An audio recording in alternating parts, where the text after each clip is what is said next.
السلام عليكم متتبعي قناه ايتير كوتور، كنتمنى تكونوا على خير وبخير. اليوم ان شاء الله غادي نفصلوا مجموعين كولون والبودي ديالو بطريقه جد سهله ومفصله، يستافدوا منها المبتدئين ويستافد منها الجميع اي مهتم بالفصاله والخياطه. اذا كيف ما كتشوفوا جبت هنايا الثوب ديال ليكرا لي الاستيك في البودي ومقطن. دونك نتوما تقدروا تاخذوا غير القطن، ما تاخذوش ليكرا، كل واحد ياخذ شنو ما بغى. البنات اللي كيسولوني تيقولوا لي الهام بغينا افكار يعني سهله ناخذوها كمشروع صغير. هذا راه مشروع جد مربح، اللي بغات توكل على الله ودير البوديات وسريولاتهم. يعني هو مشروع مربح جدا، سورتو لما خديتوش هكذا بالمتر، الا خديتو بالكيلو. كيتخادوا داك لي بوند اللي كيكونوا مسدودين وكديروا منهم كولونات ودي بودي كيخرجوا مزيان. يعني توكلوا على الله البنات، غير هي تكون عندكم شويه ديال لا فينيسيون، حيت زعما بصراحه هاد لي بودي اللي كنلقاو تيتباعوا على برا ولا حتى السراول كتكون ناقصه لا فينيسيون. اون فوا كتلبسيهم كيطرطقوا، عاودوا الخياطه وديروا ما تخيطوش غير بالسورجي، حاولوا ديروا الخياطه بالسورجي وعاودوا خياطه واحده اخرى باش كتكون كاليتي زوينه. هذا من جانب. من جانب اخر استعملوا هاد لي بوند، راهم تيعطيو واحد الجماليه وتيزيدوا في الثمن. راه ملي راهم كيطيحوا رخاص، خذوهم حتى هما يعني هكذا بالمتر ولا بالكيلو، ولا شوفوا يعني نتوما، ولا فصلوا تفصيله ديال الشبكه في مره وخدموا بها هكذا في افكار، اما في العنق، اما في الصدر، اما هكذا في الكميمات هابطين، اما يعني حاولوا تبدعوا، حاولوا تغيروا على السوق، ما يكونش كولون سامبل، وان شاء الله غادي يتمشى لكم من داكشي رفيع. لان ما كايناش شي امراه اللي ما كتحتاجش الكولون وما كتحتاجش البودي، وما كايناش شي امراه اللي ما غاديش تعشق هذيك حنا كنموتوا على الدونتيل، ما كايناش شي امراه اللي ما غاديش تعشق هذاك البودي اللي في الكميمات كاين الدونتيل ولا هكذا داك يعني موسلين. حتى هما تيجيو فنين في الرجيلات، كيجيو في الكميمات، كيجيو في الطوق، كيجيو في الصدر. تفنوا البنات وان شاء الله يكون خير. غادي تمشى لكم مشروع زوين بزاف وسهل في الفصاله ديالو. نتوكلوا على الله وغادي نبداو. انا هنايا خديت هاد التفاصيله هادي غير باش ندير معكم هذا الدرس. ما كانوا عندي هادوك لي بوند، مي انتبهوا البنات لهاد الغيي. الا كان عندكم هكذا ليكرا حاولوا ديروا الغيي، حيت راه كيتيرا هكذا وكيتيرا هكذا. هاد الغيي، هاد الخطوطه هادو اللي هابطين حاولوا تهبطوهم حتى هما مع الجسم. واخا غادي نحاول نرسم بالستيلو، ما ديروش نتوما هاد لا بيتيز، لان ما خصهاش الدار، ما خصش التراساج، ما خصوش يكون، خصو يكون هكذا يعني بالطباشير ديال الفصاله. غير انا فاش كندير الفيديو كيجيني بحال ما واضحش هذاك التراساج ما كيكونش واضح لكم مزيان. واخا اذا غادي نتوكلوا على بركه الله. البنات بالنسبه للمقاسات كتاخذوا قياساتكم، دائما نقصوا 2 ديال السنتيم. واخا في اي حاجه نقصوا 2 ديال السنتيم باش هكذا يجيكم لاصق عليكم. يعني تنقصوا 2 في الكتاف، تنقصوا 2 في كل شيء. غادي نقادو التويه ديالنا ونطويوه. كيجي بيان سور مسدود من القدام ومن الخلف، كيجي مسدود من الامام ومن الخلف بحال هكذا. شنو درنا البنات هنا؟ طوينا الثوب على 4 على 2، طوينا الثوب على 2 وعاودنا طويناه على 4 هكذا. نبداو بالبودي ومن بعد غادي نمشيو للسروال ان شاء الله. فوالا هاد البلاصه اللي عندي بجوج مغلقه هي اللي غادي يكون فيها يعني الخدمه، غتجي هنا بالجنب، وهنا غنخليو البلايص بجوج مغلقين. هي باش تنتبهوا، كنأكد على ود المبتدئات باش يكون الامر واضح. صافي كناخذ الكتيفات ديالي، مثلا انا عندي 21، نقصوا سنتيم ولا نقصوا 2. مثلا انا عندي 21 في الكتاف، غادي ندير غير 20، تقدروا ديروا حتى 19.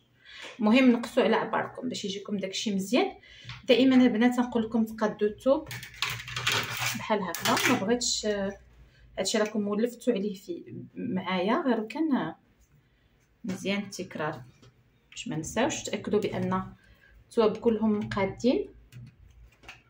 هانتوما بيان سور راني كنفصل على الظهر، داكشي درت ستيلو غير باش يكون واضح لكم.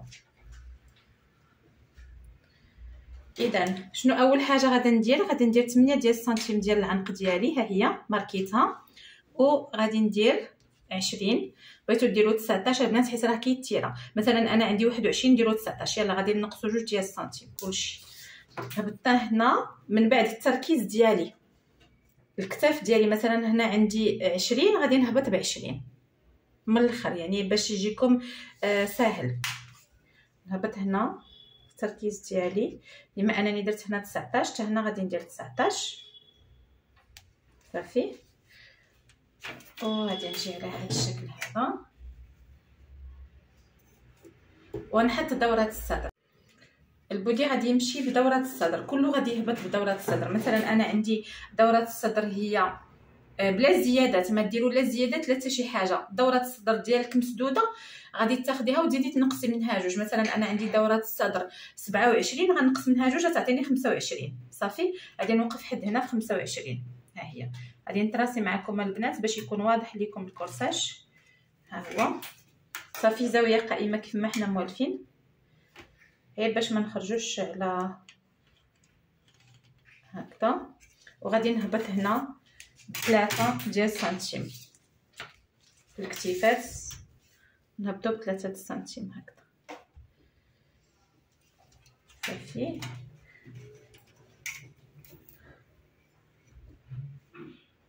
هذا هو البوتي. غندخل هنا في النصف، غادا ندخل بسنتيم، غادا ندخل هنا في النصف، ندخل بسنتيم ونصف، ندخلو غير بسنتيم دابا لانه الخلف حنا مديرين كلشي الخلف والامام. بالنسبه للبودي بما انه كيتير تقدروا كاع ما تاخذوش بعين الاعتبار الامام والخلف، تخدموا بنفس التركيز ما يهمش.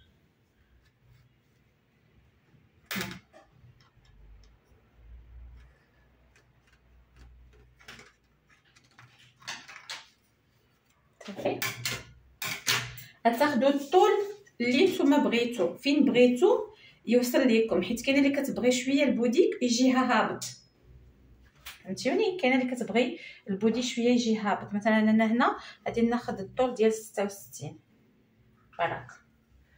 انا تعجبني البودي يكون، ولكن ما تنساوش راه تيتيرا شويه. ناخذ كاع غير 60 برك، ناخذ 60 برك صافي. نديرو له هكذا.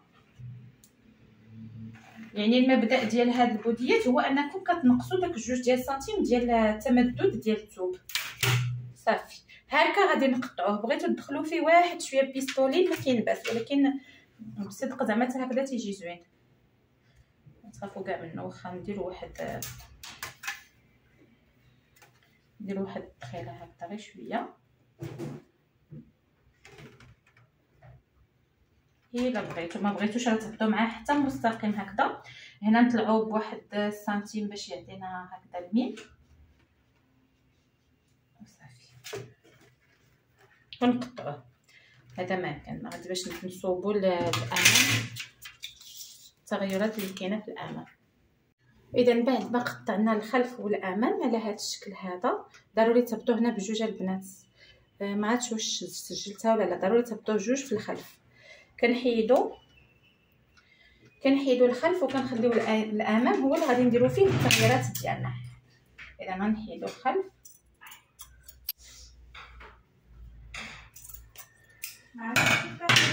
غنحيدوا الخلف وكنخليو الامام هو اللي غادي نديرو فيه التغييرات ديالنا. شنو هما التغييرات اللي غادي تكون في الامام؟ غادي نديرو هنا نهبطوا ب 8 ديال السنتيم، التغييرات اللي غادا تكون في الامام غادي نهبطوا هنا ب8، نقولوا 6 لان حيدنا جوج ديال العنق، اذا غنهبطوا ب6 باش كيجي الطوق داير صافي. حيت هي نورمالمون 8 على 8، بغيتو تخليوه هابط شي شويه هبطوا حتى ل8. هذا الاختيار تيبقى لكم على حسب. الا بغيتو على عنقكم نيشان راه غادي تهبطوا يعني ب6 زائد هاد الجوج هادي. بغيتو تهبطوه شويه ديروا 8. اللي بغات كول في دير له هكذا ودير كول في. الا بغيتو هاد الدونتيل هذا يجي في الكول ديروا الكول في. دونك لكم الاختيار. حنا دابا درنا ضربت ب8 وغادي ندور العنق على هذا الشكل هذا.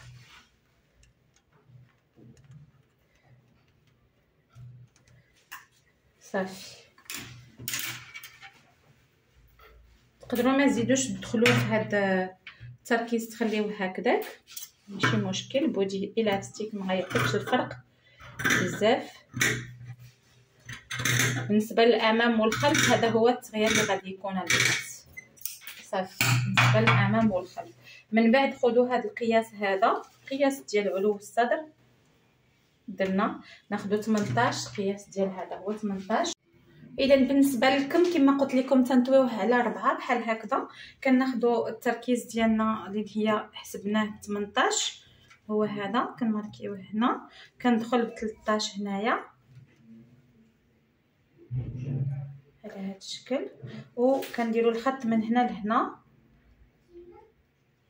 خط مستقيم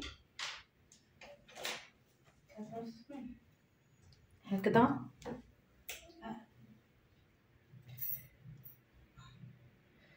هذا الخط هذا كنقسمه على جوج بهذه الطريقه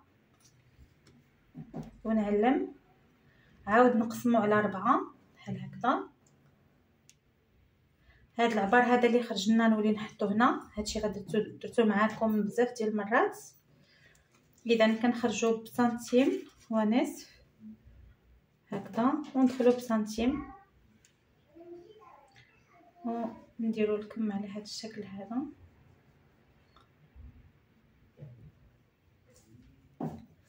من بعد غادي ناخذ الطول ديالي ونقسم منه حتى هو جوج. مثلا عندي 58 نحط غير 56 حتى هو غنقسم منه جوج. الكم ديالي خذوا هاد البواني ديالكم وشوفوا شحال عطاتكم، زيدوا عليه 1 سنتيم ديال الخياطه.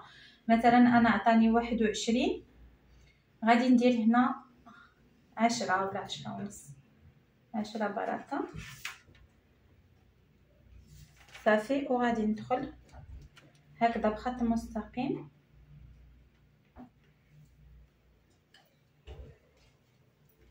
ونجي النصف بهذا الشكل وندخل بسنتيم هنا. والبيستولي ما جبتش بيستولي، لا ماشي مشكل، بحال نديرو هكذا غير واحد شويه، غير شويه باش يعطي واحد. تقدروا ما ديروش كاع هادشي تستغناو عليه وتمشيو بخط مستقيم، ما يهمش ان الاستيك ما تيعطيكمش هاد لي ديتاي، ولا تديروهم ما تيبانوش بزاف.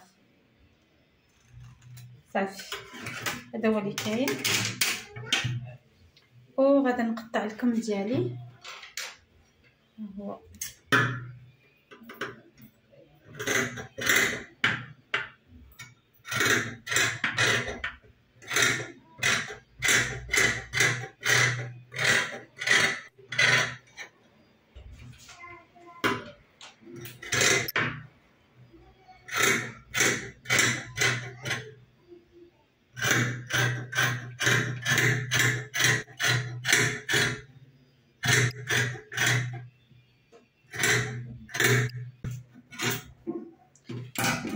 صافي. كيجي لكم هكذا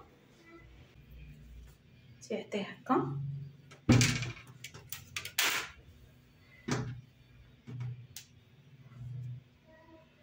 وهذا اذا هذا هو البودي ديالنا،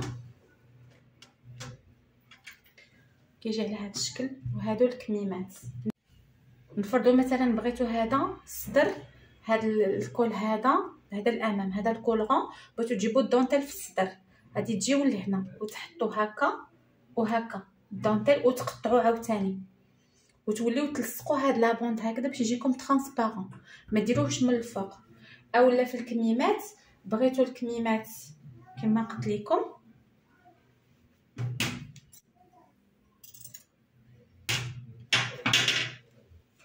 عندي الكميمات هما هادو، غادا نجي هكا ونجيب هاد لابوند هنا ونحطها هنا في الوسط ونقطع هنا ونولي نلصق هاد لابوند بلاصه داكشي اللي قطعت باش كتجينا هنا ترانسبارون. بغيتو مثلا تجيني هنا لا بوند هنا الكميمات ما نصحكمش حيت هذا ما كيتيراش. الا كان تيستو كيتيرا نصحكم ديروه هنا في القدام، الا ما كانش كيتيرا طلعوا شويه هكا باش ملي تبغي تطلعي البودي يطلع. دونك كتجي مثلا لهنايا وتقطعي عاود هاد لابارتي وتعاوديها بالدونتيل. تقدروا تلعبوا بشكلات بزاف البنات باش ديروا الدونتيل في البودي. دونك كاينين بزاف ديال الافكار، تيبقى الاختيار ليكم. اذا الاخوات بالنسبه للسروال كيف ما ديجا وريتكم انا الطريقه ديال الطويان ديالو والطريقه ديال اخذ المقاسات كلشي عندي في الفيديو ديال السروال. غادي نخلي لكم الرابط هنايا باش ما نطولوش الفيديو بزاف ونعاودوا داكشي كله.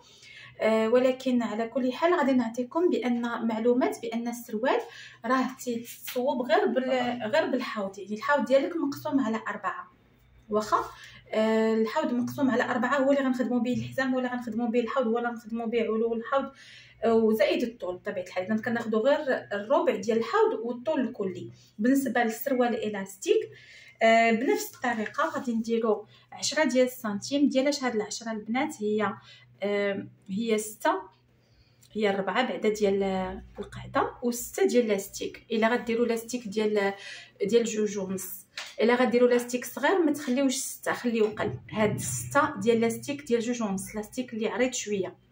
المهم كنظن فهمتيوني. اذا غادي ندير هاد جوج ديال الخطوط هكذا على هاد الشكل هذا ديال الربعه. ها هي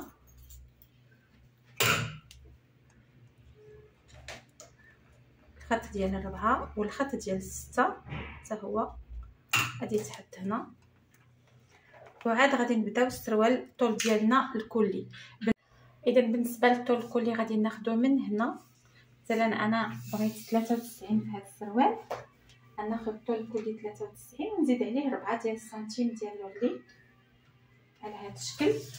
الفتحه د الرجل حاولوا نتوما تاخذوها. مثلا انا عندي 28 غادي ندير 14 في النصف ديالها هو 14 على هذا الشكل هذا. صافي اذا خدينا الارتفاعات. صافي خدينا هنا 4 هنا 6 وخدينا الطول كلي وزدنا حتى العطفه ديالنا. بالنسبه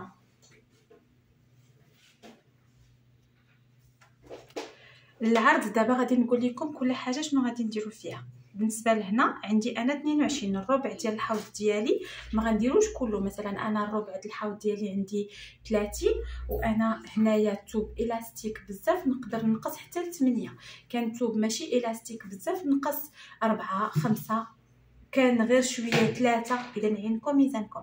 انا هنا التوب كيتيره بزاف اذا غادي نقص منه حتى ل 8 باش ما يجينيش مرخوف بزاف. انا بغيتو سيري.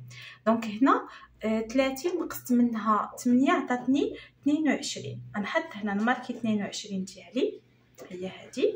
وهاد 22 هذه هي باش غادي نهبط 22 هنا وهي اللي غادي بحال غادي ندير مربع 22 22 22. هيا عاوتاني هنا 22. اذا هنا فاش غادي ندير الورك فاش غادي نرسم 22 نزيد عليه 4 ديال الامام. هنا شوفوا لي كيفاش طاويه الثوب البنات هكذا راه مديكالي. الثوب راه فيه ربع ديال الحوض زائد 4 هذه من الفوق وزايده هنايا الشياطه فين غادي نزيد 5 ديال القعدات ديال الخلف واخا.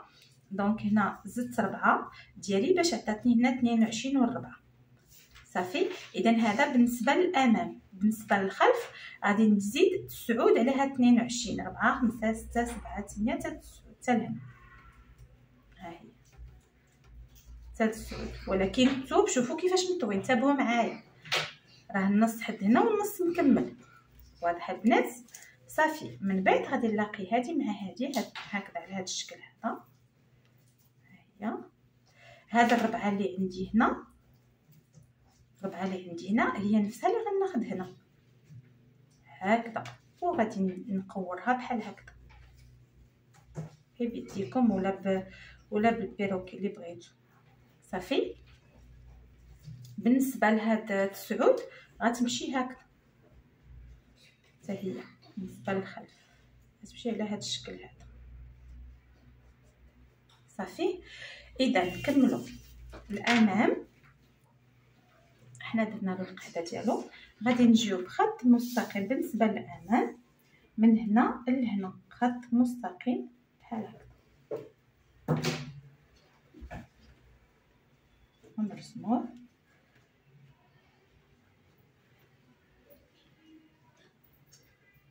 ونقسمو على جوج. هاد الخط المستقيم هذا نقسموه على جوج وندخل هنا حتى 3 سنتيم، ما يطالش لان الاستيك كما تنقول لكم. من هنا لهنا غادا نديرو من هاد النقطه اللي دخلت ديال 3 سنتيم غادي ندخل نمشي بخط مستقيم هكذا.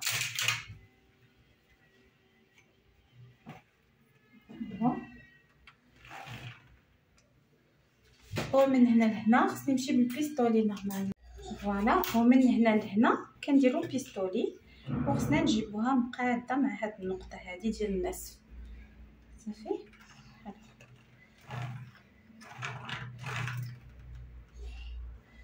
الا تبعتوا هذا الشيء هذا كونوا متاكدين ما غاديش يعطيكم كاع داك السروال السواقي، غيجيكم سروال غزال، ما يجيكمش هذاك السروال السواقي العادي.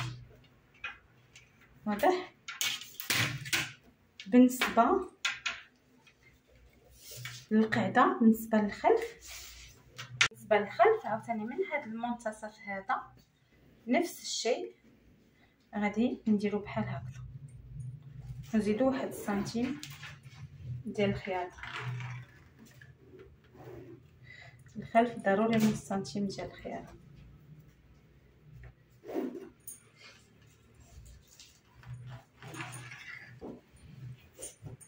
اذا من بعد ما رسمنا هكذا الخلف غنقطعوا الامام حيت هنا راهم متشابهين. صافي. من بعد غادي غنبدا نقطع غير اولا نقطعوا الخلف والامام من الاحسن، ما بغيتش اذا غنقطعوا الخلف والامام ونبداو نقطعوا الامام بوحدو.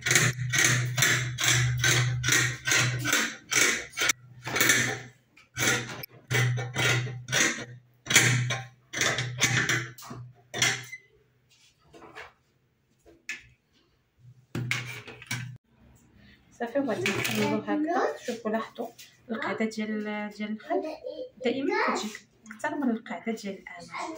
دابا الا بغينا نقطعوا القاعده ديال الامام حيت انا قطعتهم بجوج باش ما يتخبقوش، وعاد غنقطع نهز هذا الفوقاني ونقطع القاعده ديال الامام.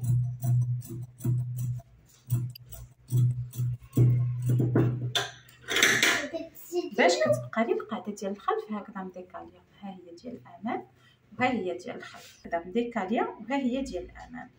هكذا درت لكم عاوتاني هاد الطريقه باش ما تغلطوش ما بين الامام والخلف. صافي. وغادي نقطع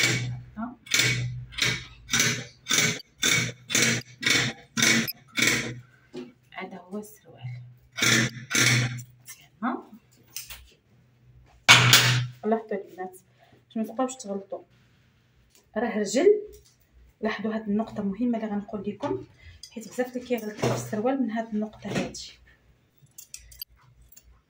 هانتوما راه رجل، كل رجل فيها الامام والخلف. هانتوما السروال مشروك هنا في الجنب مشروك، ولكن منين تنحطو هكذا راه فيها ديال الامام وفيها ديال الخلف على هذا الشكل. فيها ديال الامام الدوره ديال الامام والدوره ديال الخلف. القاعده عاوتاني الرجل الاخرى كذلك. صافي. اذا نفس الشيء البنات، نفس الشيء غادي نقول لكم بالنسبه للدانتيل. الا بغيتو تدخلوا فيها الدانتيل شنو تديروا؟ حتى كتساليو هكذا السروال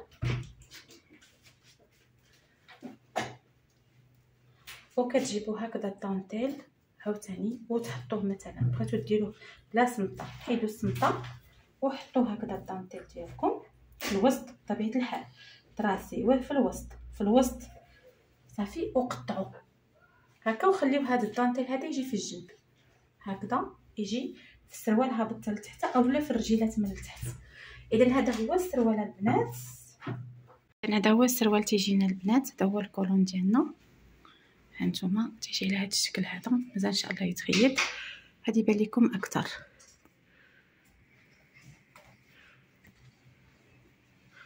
فوالا. كنتمنى تكون الدرس عجبكم، تكونوا استفدتوا معايا. بالنسبه للكولون والسروال كنقول لكم كنأكد على انه مشروع جد مربح. اللي بغات تاخذو كمشروع مرحبا، اللي بغات اللي بغات تدخل فيه الدونتيل ايضا تيجي غزال بحال هذا اولا شي دونتيل اخر. كنتمنى كلشي يكون واضح. اي تساؤل عندكم البنات، اي حاجه ما فهمتيوهاش جاكم فيها غموض ولا هذا، خليو لي لي كومونتير. ما تنساونيش اللي مازال ما اشتركش في القناه وعجبو الشرح ديالي مرحبا به، تبارطاجيو مع الناس اللي مهتمين بالفصاله والخياطه. الكومونتير ديالكم لايكاتكم، وكنتمنى نخليكم على خير وبخير الى فيديو مقبل ودرس مقبل ان شاء الله.